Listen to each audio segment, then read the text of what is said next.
오늘 본문의 말씀은 우리 솔로몬이 일천번제를 드렸더니 하나님이 감동하셔서 꿈에 나타나셔서 내가 너에게 무엇을 줄까? 뭔가 주고 싶다 이렇게 말씀을 드리는 겁니다. 우리가 천일 동안 매일 하루도 빠지지 않고 하나님 앞에 나가서 예배를 드린다면 하나님께서 얼마나 기뻐하시겠습니까? 그렇죠? 근데 사실 솔로몬의 일천번제는 천일 동안 드린 거는 아니에요.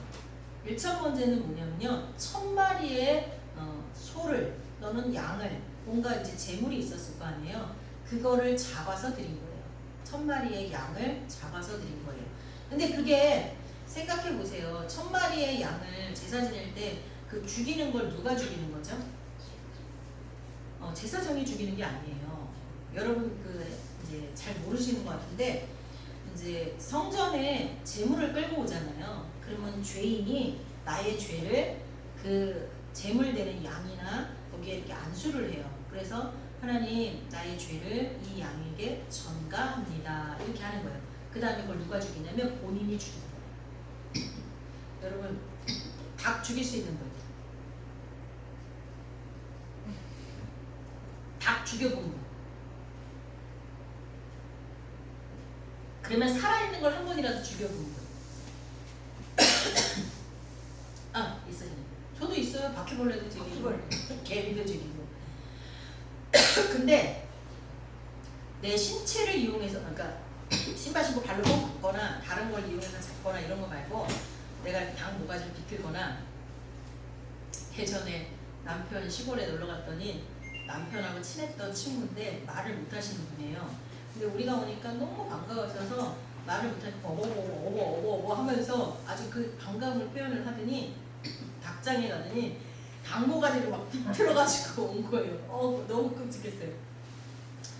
우리는 살아가면서 이렇게 살아있는 짐승을 죽인다는 걸 별로 이렇게 경험해보지 못하잖아요.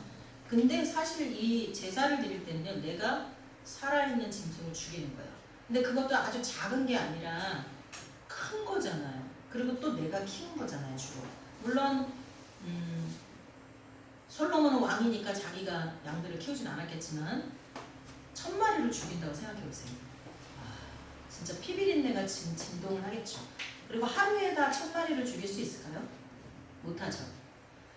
진짜 하루에 한 마리씩 죽여서 제사를 드렸는지, 아니면 아침, 점심, 저녁으로 아침에 한 마리, 점심에 한 마리 이렇게 했는지, 아니면 한 10마리씩 한꺼번에 죽여서 드렸는지 그건 잘 몰라요. 근데 아무튼 1000마리의 제물을 하나님 앞에 드리면서 예배하고 나니까, 그러니까 하나님께서 감동하셔서 나타나셔요. 여러분, 우리도 하나님이 감동해서 꿈에 나타나서 누구누구야, 너가 드리는 예배에 내가 감동을 했다. 누구누구야, 너의 그 정성에 내가 감동을 했다. 그래서 네가 원하는 걸 정말 들어주고 싶어 라는 주의 음성을 들을 수 있기를 예수님의 이름으로 축복합니다. 아멘.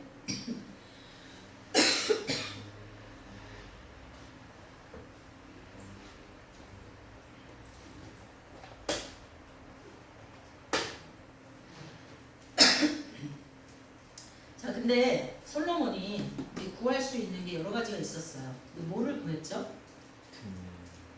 솔로몬은 정확하게 뭐를 구했죠? 듣는 마음을 구했어요. 듣는 마음. 근데 하나님은 솔로몬이 구한 듣는 마음을 뭐라고 말씀하셨죠? 지혜라고 말씀하셨어요. 그래서 우리는 보편적으로 솔로몬은 지혜를 구했다 이렇게 알고 있는데요, 솔로몬은 듣는 마음을 구했어요. 듣는 마음을 왜 구했을까요? 자기가 왕이 됐는데 많은 백성을 다 이제 재판을 해야 되잖아요. 옳고 그름을 분별하는 것이 오늘날에는 판사가 판결을 내리지만 그때는 아니었어요. 왕 앞에 가지고 나와서 왕이 판결을 내려야 했다는 거죠. 물론 소소하고 조그만 거는 뭐 지방의 관리들이라든가 뭐 중앙 관리라든가 뭔가 누군가 했겠죠.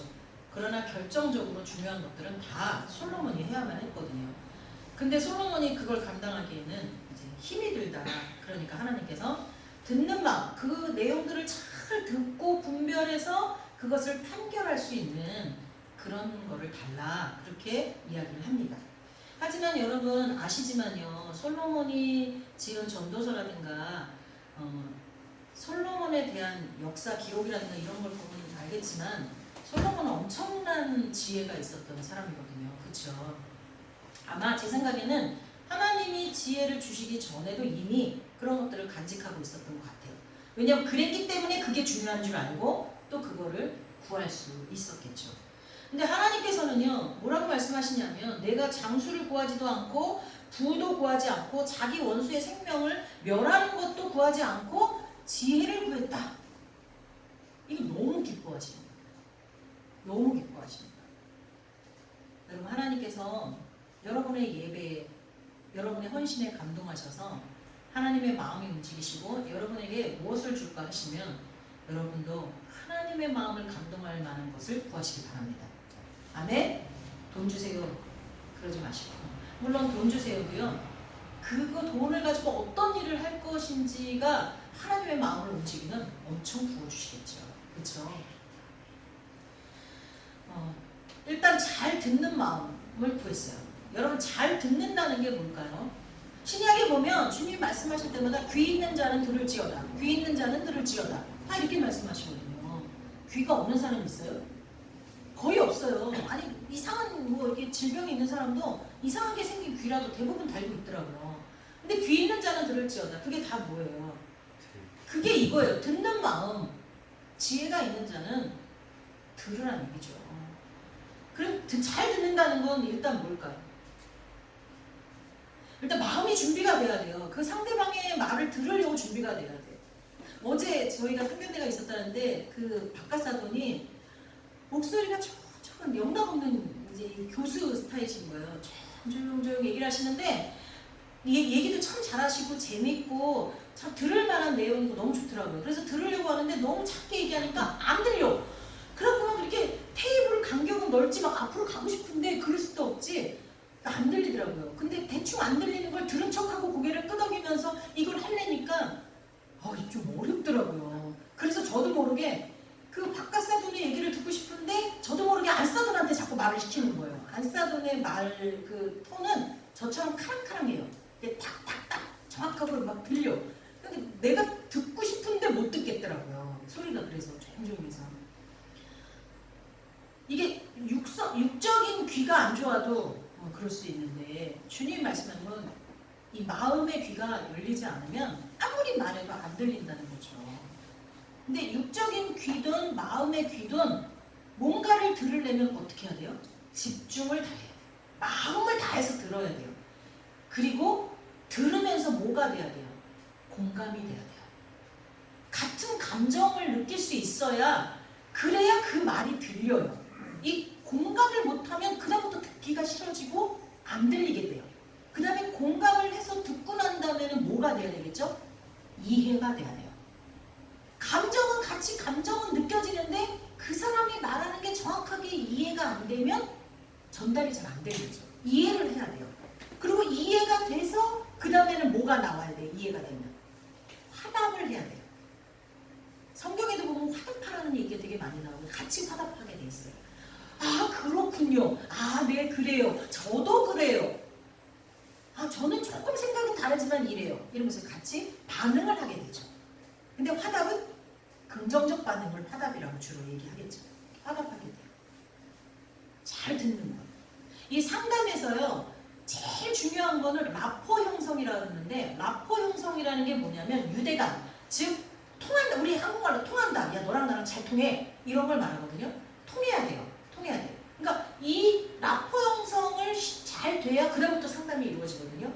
근데 라포 형성을 잘 하려면 공감을 해줘야 돼요. 같은 감정을 가져줘야지만 그 사람과 내가 통하게 되는 거예요.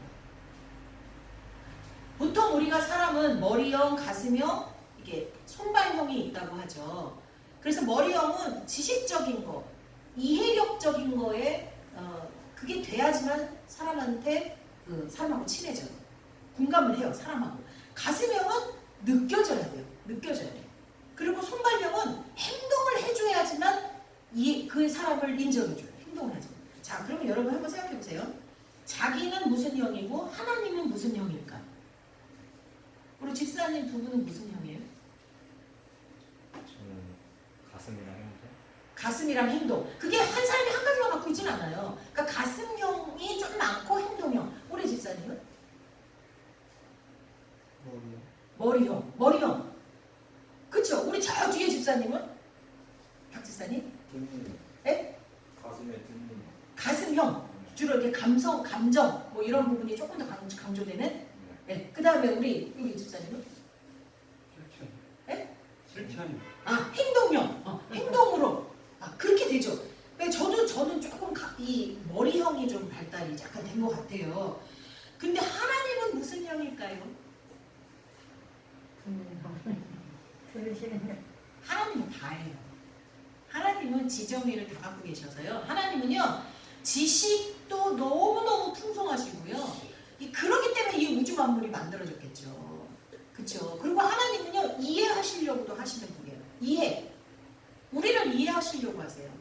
그렇기 때문에 예수님을 보내실 때 가장 낮고 천한 자를 보내셨어요. 우리를 너무 잘 아시거든요. 그리고 하나님은 가슴형이에요. 하나님은요, 내 마음에 합한 자다 이런 얘기 많이 하시거든요. 이 마음이 감동이 되어야 돼요. 마음이 같아야 돼요. 하나님 가슴형이에요. 하나님은 또 행동하세요. 행동으로 다 옮기시거든요. 저는 종종 공감력이 약간 부족하다는 얘기를 듣는데 별로 머리형은 공감이 부족하다라고 들어도 그렇게 기분 나쁘지 않아요. 머리형은 너 좀 부족해, 너 바보야, 약간 이런 뉘앙스? 그리고 자기의 주장으로 나를 눌리려고 할 때 그때 좀 화가 나는 게 이 머리형이에요. 이 머리형은요, 이 머리로 이해가 안 되면 why, 왜? 수긍이 될 때까지 따져들려고 하는 게 약간 머리형이죠. 근데 이 머리형들의 단점이 뭐가 있냐면 이 성경 말씀 중에 가장 실천하기 어려워하는 게 있어요. 머리형들은. 뭐냐면요. 야고보서 1장 19절인데 내 사랑하는 형제들아 너희가 알지니 사람마다 듣기는 속히 하고 말하기는 더디하며 성내기도 더디하라. 이 말씀 지키기 어려워요. 왜냐하면 머리형은 어떤 사람들하고 모여서 막 얘기를 하다가 이해가 안 되거나 동의를 할 수 없거나 틀렸거나 이런 게 있으면 가르치려고 하거든요. 고쳐주려고 하거든요. 수정하려고. 물론 다 그렇다는 뜻은 아니에요. 이런 다른 형에 비해서 그렇다는 거죠. 그러다 보니까 아무래도 더 리더십적인 사람이 많고 말을 하려고 하는 사람이 많고 그래서 듣는 게 좀 힘들어질 때가 있어요. 특히 나랑 같이 공감이 안 되는 그런 내용의 말들을 듣는 거에 대해서는 굉장히 많이 힘들어해요. 근데 하나님이 쓰신 사람들을 보면요. 이 바울처럼 사도 바울처럼 아주 머리형인 사람도 쓰시지만 하나님이 예뻐하고 하나님이 진짜 사랑하고 그랬던 사람들을 많이 살펴보면 이 가슴형들이 많아요. 물론 가슴형이라고 해서 이 마음으로만 느끼고 행동을 안 한다거나 이 머리가 이렇게 이해를 못 한다거나 이러면 안 되겠죠.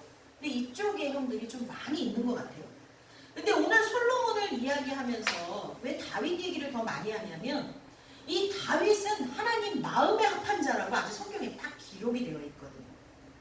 사도행전 13장 21절에서 22절에 보면 그 후에 그들이 왕을 구하거늘 하나님이 베냐민 지파 사람 기스의 아들 사울을 40년간 주셨다가 패하시고 다윗을 왕으로 세우시고 증언하여 이르시되 내가 이새의 아들 다윗을 만나니 내 마음에 맞는 사람이라 내 뜻을 다 이루리라 이렇게 말씀하세요.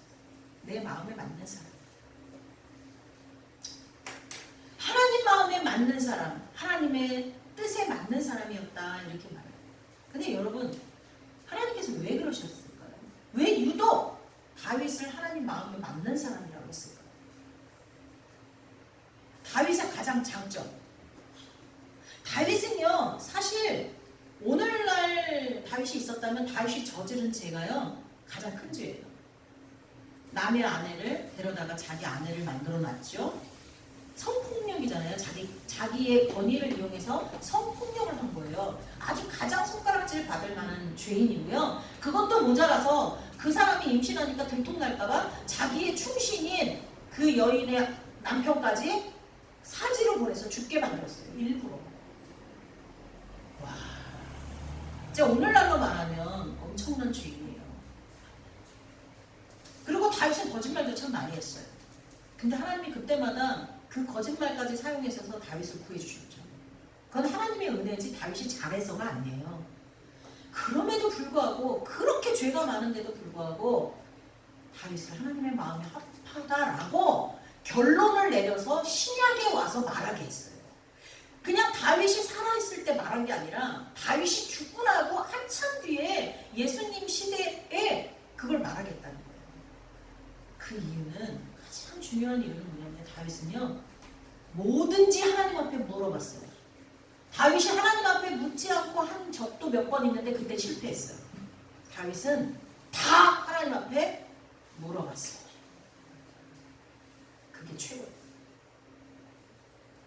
여러분 묻는 게 얼마나 중요하냐면 사울이 폐위된 게 묻지 않아서 폐위됐다고 나와요. 역대상 10장 14절에요. 여호와께 묻지 아니하였으므로 여호와께서 그를 죽이시고 묻지 않고 행동했기 때문에 그를 죽이셨다라고 딱 기록하고 있어요. 그 나라를 이새의 아들 다윗에게 넘겨주셨느니라. 여러분 지금 여러분이 살아가면서 사소한 것까지 하나님 앞에 묻고 행하시기 바랍니다. 하나님 앞에 묻지 않고 내가 한다는 건 내가 주인이라는 뜻이에요. 하나님 앞에 묻는다는 거는 듣겠다는 뜻이거든요. 남자들은요 길을 갈 때 남한테 잘 안 물어봐요. 대체적으로 자기가 어떻게 해서든지 해결하려고 해요. 근데 여자들은 조금 가다 안 되면 물어봐요. 웬만하면. 물론 개인적 남녀 차이가 아니라 개인적 성격 차이도 있죠. 근데 대체적으로 물어보는 사람은 듣겠다는 얘기잖아요. 겸손한 사람, 자존심이 덜 센 사람. 이게요 누구한테 나의 길을 물어보고 그 소리를 들어서 내 삶을 조정하려고 하는 사람은요 겸손하지 않고는 절대로 할 수 없어요. 더군다나 보이지 않는 하나님을 날마다 의식하고 그분한테 묻는다는 것은 진짜 신앙인이어야 가능하다는 거죠.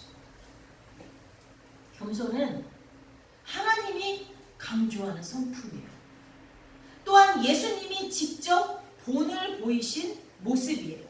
예수님께서 뭐라 그러셨냐면 나는 마음이 온유하고 겸손하니 나의 멍에를 메고 내게 배우라. 그리하면 너희 마음이 쉼을 얻으리라.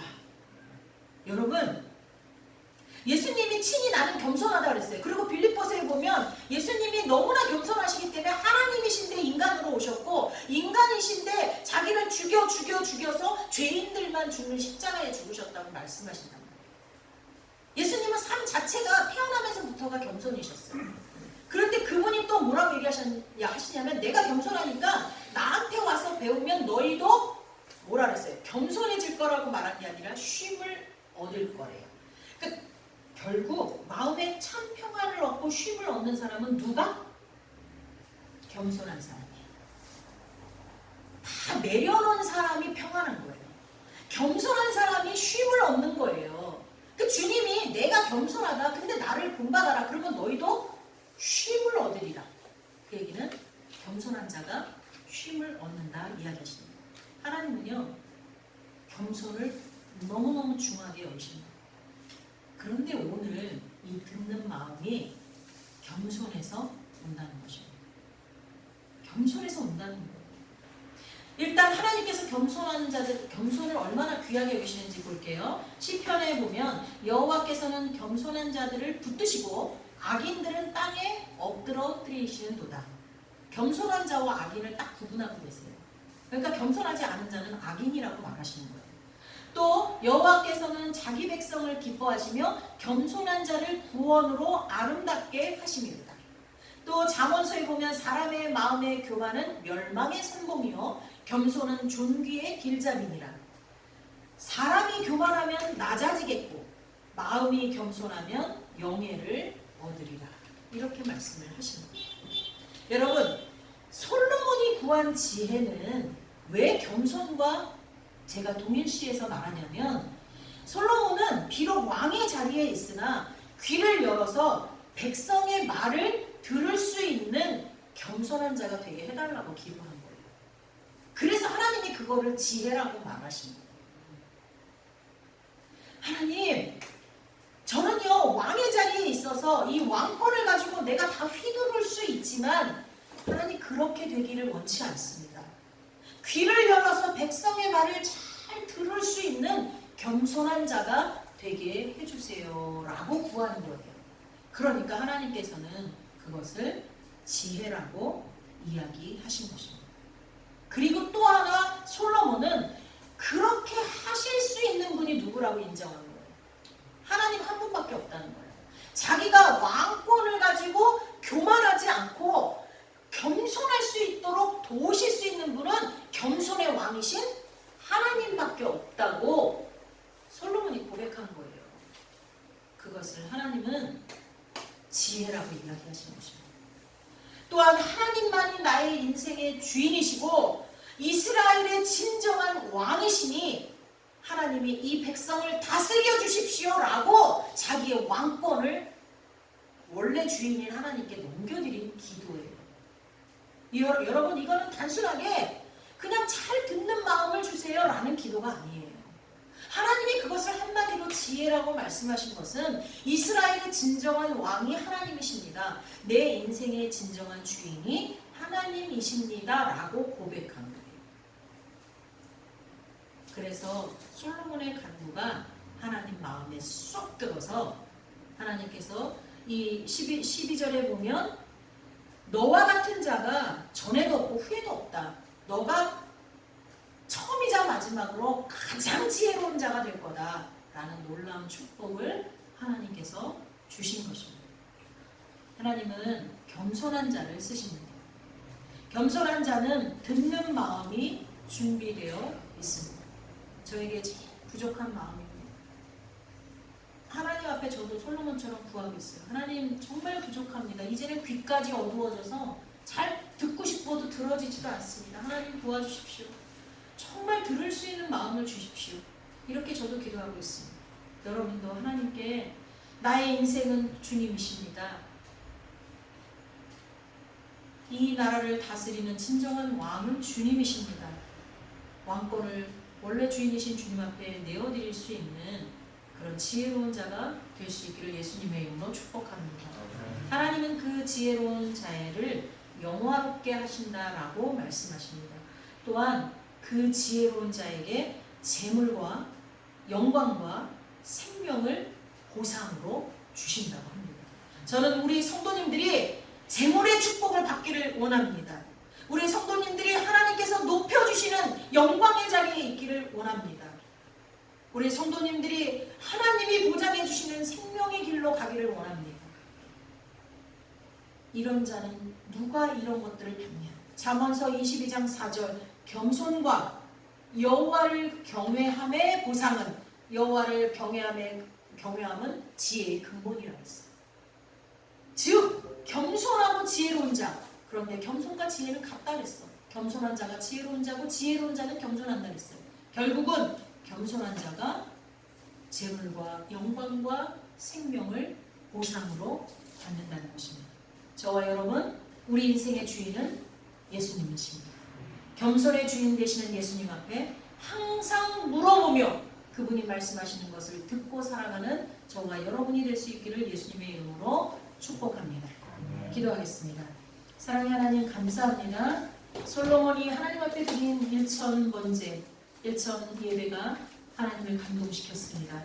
하나님, 우리가 드리는 예배를 통해 하나님을 감동시킬 수 있도록 도와주옵소서. 우리의 삶이 예배가 되어 우리의 삶이 하나님을 감동시키게 하여 주옵소서. 주님께서 우리에게 무엇을 원하느냐 말씀하실 때 듣는 마음을 원합니다. 나의 인생의 나의 인생의 주인이 주님이심을 고백합니다. 할 수 있는 저희들이 되도록 도와주시옵소서. 예수님의 이름으로 기도합니다. 아멘.